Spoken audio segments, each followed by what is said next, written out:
Je suis Dame Vieira da Costa, chargée de plaidoyer à Wati et plus particulièrement en charge de la campagne pour des systèmes de santé plus performants en Afrique de l'Ouest. Voilà, donc. Wati, c'est quoi? Wati, c'est un think tank citoyen, c'est un laboratoire d'idées. Wati, nous couvrons les 15 pays de la CEDEAO, en plus de la Mauritanie, du Tchad, du Cameroun. Et on travaille sur énormément de questions qui vont de la santé à l'état de droit, la bonne gouvernance, l'éducation, voilà, sur énormément de questions.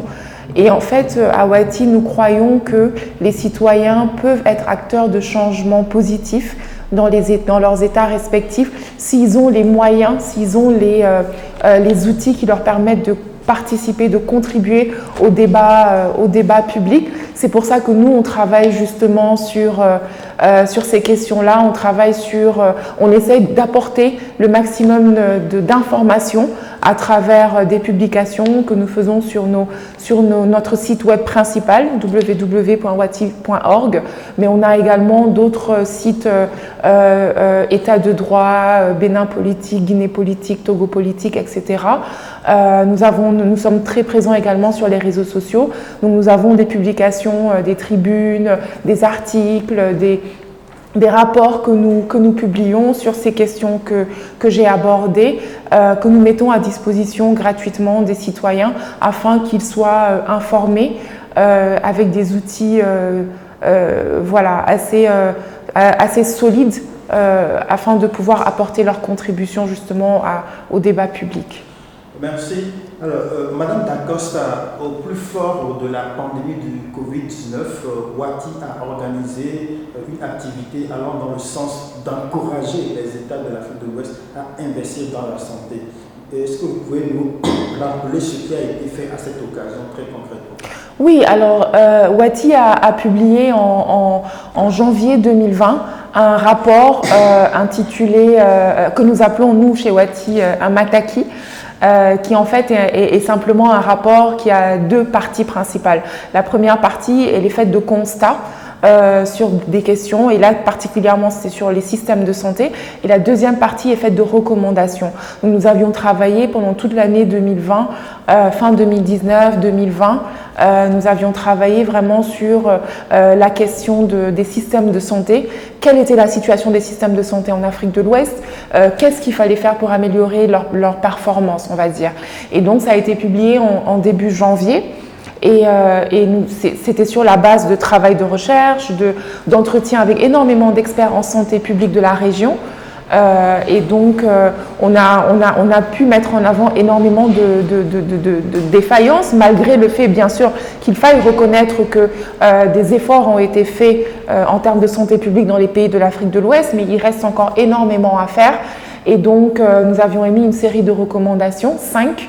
La première était liée… Peut-être avant d'arriver aux recommandations, des différentes recherches, qu'est-ce qu'il en est ressorti? C'est quoi le problème profond des systèmes de santé de l'Afrique de l'Ouest? Alors, il y a plusieurs, le souci se trouve à plusieurs niveaux. Mais pour être en cohérence avec les recommandations, je vais les prendre par thème. Par exemple, on peut voir que dans les pays en Afrique de l'Ouest, les 15 pays, plus les 3 que j'ai cités, que nous couvrons également, on voit que dans un budget national de santé publique, une très faible partie est consacrée à la prévention. Alors qu'on sait que la prévention est importante. Plus on a une population qui est informée, qui sait ce qu'elle doit faire pour éviter d'attraper des maladies transmissibles, qui sait ce qu'elle doit faire pour éviter par exemple le diabète, des maladies cardiovasculaires, moins on aura une population malade qui après va faire pression sur le peu de structures de santé que nous avons. Voilà, donc j'ai parlé tout de suite de la prévention. On a également la question des professionnels de santé. L'OMS recommande 10 médecins pour 10 000 habitants. Hein? En Afrique, au Sénégal, on est à 0,5 médecins. Dans d'autres pays, on est à 1 médecin, 2 médecins pour 10 000 habitants. Donc, il n'y a pas assez de ressources humaines en termes de santé publique, de professionnels de santé. Ils ne sont pas bien répartis. Au Sénégal, c'est le cas, et partout ailleurs. On voit que quand on est à Dakar, on n'a aucun problème pour trouver un neurologue, un gynécologue, un cancérologue. Il suffit d'aller à Thiès, à côté, ou à Mbour, pour tout de suite voir qu'il y a beaucoup plus de difficultés. Donc, il y a une question de répartition. On a des spécialités où on a très, très peu de médecins au Sénégal et dans d'autres pays, en Afrique de l'Ouest. On a la question de l'immigration. On a vu que c'est le cas, par exemple, au Bénin, qu'on a énormément de médecins qui immigrent pour aller, la fuite des cerveaux, pour aller travailler ailleurs, parce qu'il y a des meilleures conditions, des meilleures infrastructures, de meilleurs salaires, de meilleurs... voilà. On a la question du financement. En 2015, il y a eu la déclaration d'Abuja. Les chefs d'État se sont réunis en sommet à Abuja, où ils se sont engagés à consacrer 15% des budgets nationaux à la santé publique. On voit que le Cap-Vert est vraiment le pays qui se rapproche le plus, suivi du Burkina Faso qui fait énormément d'efforts en termes de santé publique, mais que le Sénégal et d'autres pays, le Cameroun, le Tchad, sont encore vraiment très très loin. On a vu qu'au Sénégal, par exemple, durant les 5 dernières années, depuis 2015 ou 2016, la part du budget qui est consacrée à la santé publique n'a pas dépassé 5%, par exemple, alors que l'engagement a été pris de 15%. Voilà. Oui, vous parlez tantôt du Cap-Vert. Peut-être il faut rappeler que le Cap-Vert est déclaré pays exempt de paludisme. Exactement. Alors que les pays comme le Sénégal n'est même pas encore. Exactement. N'est même pas encore dans la zone intermédiaire. Où on retrouve la Gambie. Tout à fait. Tout à fait. Alors, donc, dans votre diagnostic ou alors dans ce qu'il en est ressorti des recherches, c'est qu'il y a quand même certains pays qui font un peu plus d'efforts. Tout à fait. Dans certains pays, la situation est beaucoup plus critique, c'est cela? C'est ça. On a des pays où on voit, j'ai cité l'exemple du Cap-Vert tout à l'heure, j'ai parlé également du Burkina Faso. Nous avons été d'ailleurs il y a quelques mois au Burkina Faso pour justement faire ce plaidoyer-là, mais surtout voir comment ça se passe, parce qu'on voit qu'ils font énormément d'efforts. Donc, voir comment ils fonctionnent, quels sont les mécanismes de coordination, et on voit vraiment qu'il y a un engagement du président de la République, Roch Marc Christian Kaboré, un engagement très fort du président de la République. Il prend vraiment cette question de la santé à bras le corps. Il a un bureau, un cabinet présidentiel qui est dédié à la santé, qui suit tous les efforts, aussi bien l'aide internationale, les efforts nationaux. Il suit ça de très près, et c'est pour ça qu'on voit énormément de choses qui sont faites. On voit d'ailleurs que tout de suite après le Cap-Vert, c'est le Burkina Faso, avec 12 ou 13% de son budget national qui est accordé à la santé publique. Donc quand on a 12 ou 13% d'un budget national, c'est pas 15%, mais 12 ou 13% d'un budget qui est national, qui est toujours, on parle de milliards et de milliards. Pour la santé, c'est déjà énorme. Ça permet de faire énormément de choses en termes d'investissement, en termes de formation, en termes on voit d'ailleurs tous les efforts qu'ils ont réussi à faire en termes de couverture sanitaire universelle. Ils appellent ça CSU. Donc, quand on dit CSU, évidemment, on en a parlé le jour de ce webinaire-là. C'est pas d'assurer la gratuité des soins à toute la population. C'est de faire en sorte que certains soins soient pris en charge et afin que les ménages les plus défavorisés ne se retrouvent pas en situation de précarité s'ils doivent sortir cet argent de leur poche pour payer ces soins-là. Déjà, pour tout ce qui est enfants de moins de 5 ans, femmes enceintes, plus de 60 ans, les soins sont gratuits. Mais pour les couches de la population qui ne sont pas dans ces tranches d'âge-là, il y a beaucoup de choses qui sont faites pour faciliter l'accès aux soins. Et justement, c'est en ayant une grande partie du budget national qui est alloué à la santé publique qu'on arrive justement à avoir ces avancées-là en termes de santé publique. Vous parlez du Burkina qui manifestement fait beaucoup plus d'efforts avec 13% du budget consacré à la santé. Alors, au Sénégal, c'est combien? Quel est Alors, au Sénégal, les dernières statistiques depuis 2015 indiquent entre 4 et 5% du budget. Du budget national alloué au secteur de la santé. Alors, on voit bien sûr qu'il y a un engagement également du président de la République à vraiment améliorer ce ratio. On voit qu'il y a des efforts qui sont faits, des investissements qui sont faits, notamment en ce qui concerne le relèvement du plateau technique dans les régions. On voit qu'il y a des hôpitaux qui sont construits dans les régions. Mais voilà, comme je disais tantôt, c'est structurel en fait. Il ne faut pas que ce soit on construit quelque chose par-ci, on construit quelque chose par-là. Il faut que ce soit vraiment cohérent, organisé. Il faut que ce soit que ça vienne d'un plan national qui existe d'ailleurs.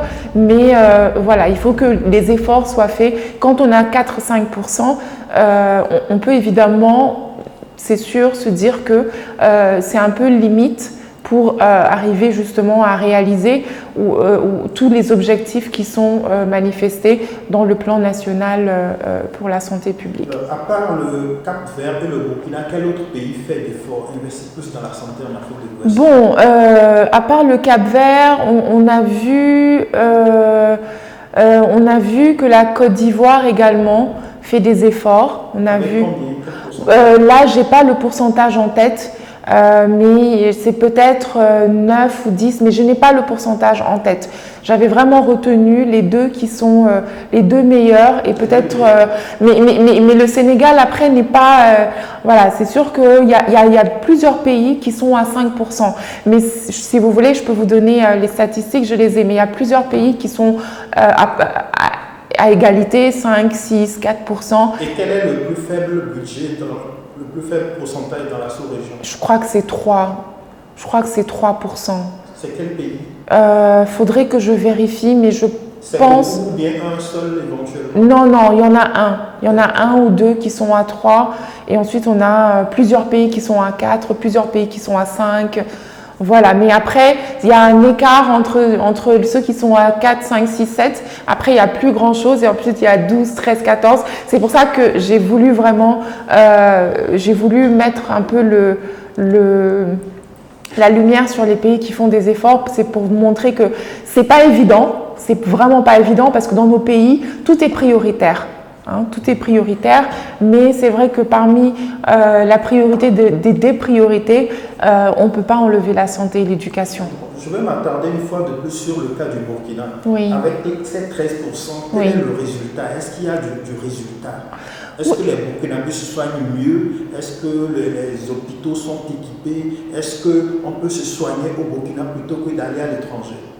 Oui, alors forcément, il y a forcément des dysfonctionnements. On en a parlé lors de l'événement que nous avons organisé le 29 septembre dernier sur le financement de la santé, où nous avons eu la chance et l'honneur d'avoir le secrétaire technique en charge de la couverture sanitaire universelle, Dr Pierre Yaméogo. Alors, c'est sûr qu'il y a des dysfonctionnements. On note quand on dit que les femmes enceintes sont exemptes de paiement de soins et que parfois quand elles vont dans les structures de soins, on leur demande quand même d'acheter le matériel, du coton, de l'alcool, etc. Il y a des dysfonctionnements. On est en Afrique, les choses ne fonctionnent pas parfaitement comme elles devraient fonctionner, mais d'un autre côté, on voit cette volonté de l'État de bien faire. On voit par exemple qu'il y a une ONG, une organisation qui s'appelle Clinton Health Initiative, qui, avec le support de l'appui de la Fondation Gates, arrive à mutualiser, ou alors, comment je peux dire, fait un suivi de tout ce qui est aide internationale pour la santé. Et comme ça, quand il y a un nouveau bailleur qui vient, ils lui disent, écoutez, on a assez de fonds pour le palu, on a assez de fonds pour le VIH. C'est là, par contre, on n'a pas assez de fonds. Donc, si vous êtes intéressé à nous aider, venez plutôt financer tel ou tel secteur, telle ou telle lutte contre telle ou telle maladie, plutôt que de tout le monde venir vers la Covid, tout le monde venir vers le palu. Voilà, donc on voit vraiment qu'il y a au plus haut sommet de l'État, en tout cas aux plus hautes sphères de l'État, il y a une volonté. Après, forcément, quand on descend doucement dans la pyramide et qu'on arrive jusqu'aux populations, aux communautés, forcément, voilà, les choses ne se passent peut-être pas comme elles devraient, mais on voit vraiment l'engagement des autorités.